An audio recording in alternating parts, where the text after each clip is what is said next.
औज़ुबिल्लाहिमिनश्शैतानिर्रजीम बिस्मिल्लाहिर्रहमानिर्रहीम अस्सलामु अलैकुम dear students of class 7th।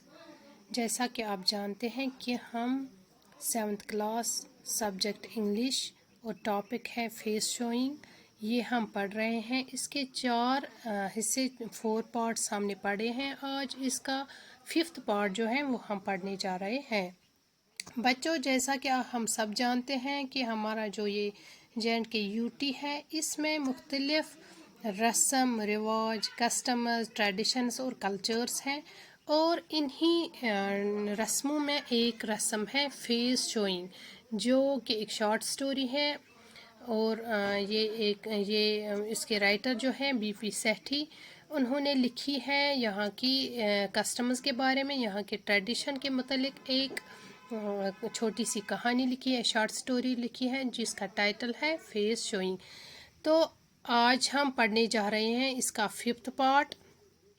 Rahim Bibi stuck to what she said for years she kept her well.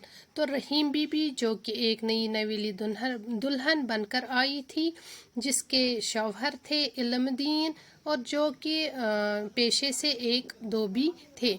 तो जब सब लोगों ने उसका चेहरा देखा तो उसको कुछ न कुछ मुंह दिखाई के तोहफे के तौर पर दिया। तो मुसन्निफ जो है, चूँकि ये बहुत ही छोटा बच्चा था, तो इसको अभी दिल ललचाया, क्योंकि रहीम बीबी के बारे में बहुत सी बातें की गई कि वो बहुत ही खूबसूरत है।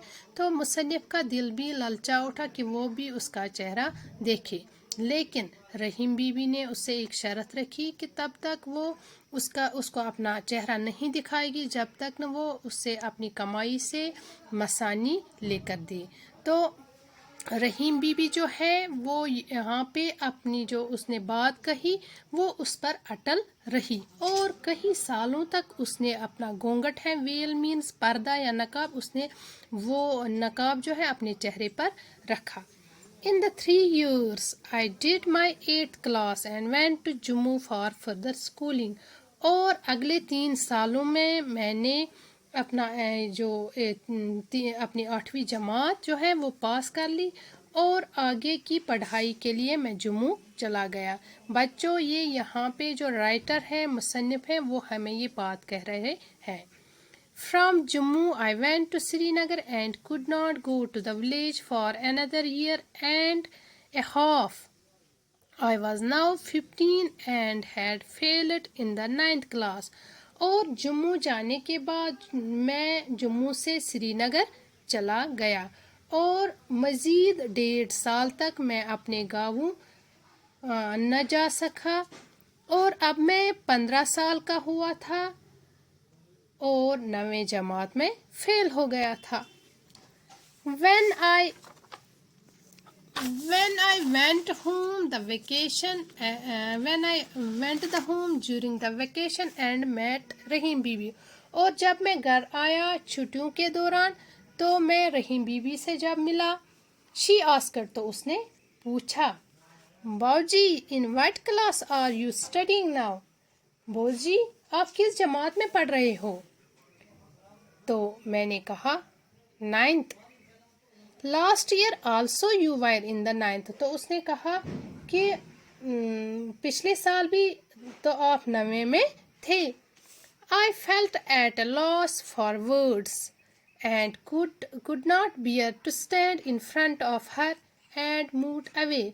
तो मुझे कोई अल्फाज नहीं मिले, मैं कोई अल्फाज न ढूंढ सका उसके सामने, और उसके सामने खड़ा न रह सका, और मैं वहाँ से बड़बड़ाकर चला गया। मम्बलिंग मीन्स टू स्पीक अनक्लियरली, गैर वाज़ेह अंदाज में बोलना। तो मैं बड़बड़ाता हुआ चला गया और कहा हाँ हाँ, यानी मैं अच्छी तरह से मैं शर्म के मारे उससे अच्छी तरह से बात नहीं कर सका, और मैं वहाँ से दौड़ा चला आया ये कहकर कि हाँ हाँ। As ill luck would have it, I failed in the 9th a second time and did not go home for a whole year. और बदकिस्मती की बात ये थी, किस्मत की ऐसी मर्जी हुई कि मैं दूसरी बार भी 9वीं क्लास में फेल हो गया और मैं पूरा साल भर मैं घर नहीं गया. After 3 years in 9th, I got promoted to the 10th and then went home. तो 3 साल के बाद जब मैंने 3 साल मैंने 9वीं जमात में गुजारे तो उसके बाद मुझे प्रमोट किया गया. Promoted means act of raising in rank and position. तो यहाँ पे मुझे तरक्की दी गई, मुझे प्रमोट किया गया 10वीं जमात में और तब मैं घर गया. यानी मैं 10वीं जमात में जब दाखिल हुआ, 3 साल 9वीं जमात में गुजार कर मुझे चौथे साल जब मैं प्रमोट हुआ 10th में तो मैं घर गया. I came across Rahim Bibi again and she asked. और मैं दोबारा रहीम बीबी से मिला और उसने पूछा Now you must be in college. तो अब उसने मुझसे पूछा अब आप ज़रूर कॉलेज में होंगे, आप कॉलेज में पढ़ते होंगे. No Babi, I am in the 10th now. तो मैंने वापस जवाब दिया नहीं बाबी, मैं तो अभी 10वीं जमात में हूँ. I will pass this time and then get a job. और मैं इस साल पास हो जाऊंगा और फिर कोई अच्छी सी नौकरी मुझे मिल जाएगी. I shall arrange for your masani from my first pay. और जब मुझे जॉब मिल जाएगी, जब मुझे नौकरी मिल जाएगी तो अपनी पहली तनख्वाह जो है वो उससे मैं आपके लिए मसानी का इंतज़ाम करूँगा.